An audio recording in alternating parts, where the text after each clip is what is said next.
നമസ്കാരം. ഇന്നത്തെ വീഡിയോ എന്ന് പറയുന്നത് ലൈസൻസുമായി ബന്ധപ്പെട്ട് ഒരു അത്യാവശ്യ കാര്യം ഇവിടുത്തെ ഡ്രൈവർമാരെ അറിയിക്കുക എന്നുള്ളതാണ് ഞങ്ങളുടെ ഡ്യൂട്ടി. നമ്മുടെ എല്ലാവരും ഡ്യൂട്ടി.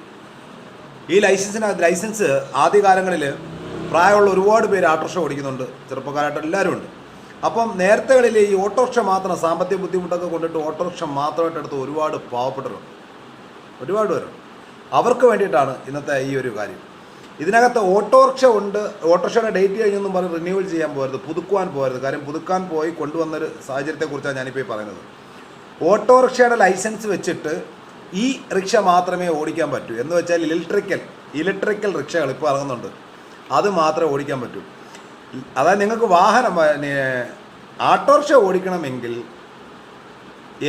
ലൈറ്റ് മോട്ടോർ വെഹിക്കിളിൻ്റെ ലൈസൻസ് ഉണ്ടായിരിക്കണം. അല്ല നിങ്ങൾക്ക് ഒരു രീതിയിലുള്ള ക്ലെയിമുകളും കിട്ടില്ല എന്ന് പ്രത്യേകം ശ്രദ്ധിക്കുക.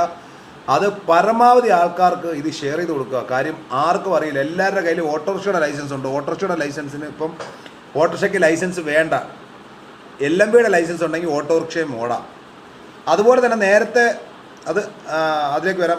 അതായത് നമുക്ക് ഈ ലൈസൻസ് നമ്മുടെ കയ്യിരിക്കുന്ന ഈ ലൈസൻസിനകത്ത് ഓട്ടോറിക്ഷ മാത്രമേ ഉള്ളെങ്കിൽ കൊണ്ടുവന്ന് പുതുക്കാൻ കൊടുക്കും. ഇതിപ്പോൾ ഇന്ന് പുതുക്കാൻ വന്നതുകൊണ്ടാണ് ഇന്ന് ഈ വീഡിയോ ഇടുന്നത്. ഇതിനൊക്കെ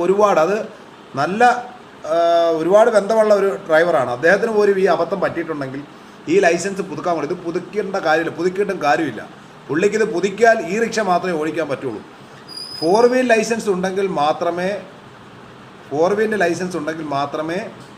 ഓട്ടോറിക്ഷ ഓടിക്കാൻ പറ്റുകയുള്ളൂ. 3 വീലർ ലൈസൻസ് മാത്രം ഉള്ളവർക്ക് ഈ റിക്ഷ മാത്രമേ ഓടിക്കാൻ പറ്റുള്ളൂ എന്ന് പ്രത്യേകം ശ്രദ്ധിക്കുക.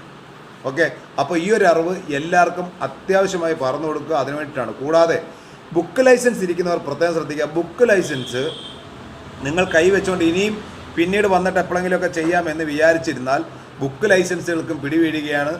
ഇപ്പം നിങ്ങൾക്ക് എന്തെങ്കിലും ചെയ്യാൻ പറ്റുമെങ്കിൽ മാത്രമേ ബുക്ക് ലൈസൻസുകൾ കാർഡാക്കി മാറ്റുവാൻ പറ്റുകയുള്ളൂ. അതുകൊണ്ട് അടിയന്തരമായി നിങ്ങളുടെ ബുക്ക് ലൈസൻസുകൾ ഇരിക്കുകയാണെങ്കിൽ ആ ബുക്ക് ലൈസൻസ് കൊണ്ടുകൊടുത്ത് എത്രയും വേഗം കാർഡാക്കി മാറ്റുക എന്നുള്ളതാണ് നിങ്ങളോട് പറയാനുള്ളത്. ആധാറും കൂടി കൊണ്ടുപോവുക.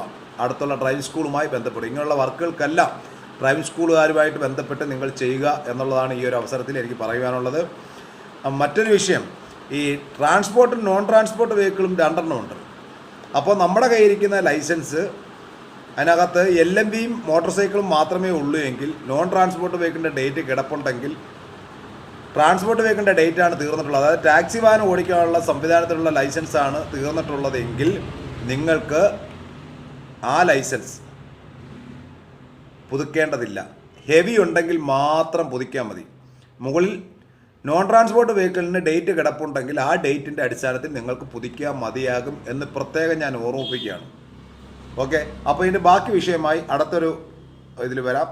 ഇപ്പോൾ വിടവാങ്ങുന്നു. ബൈ.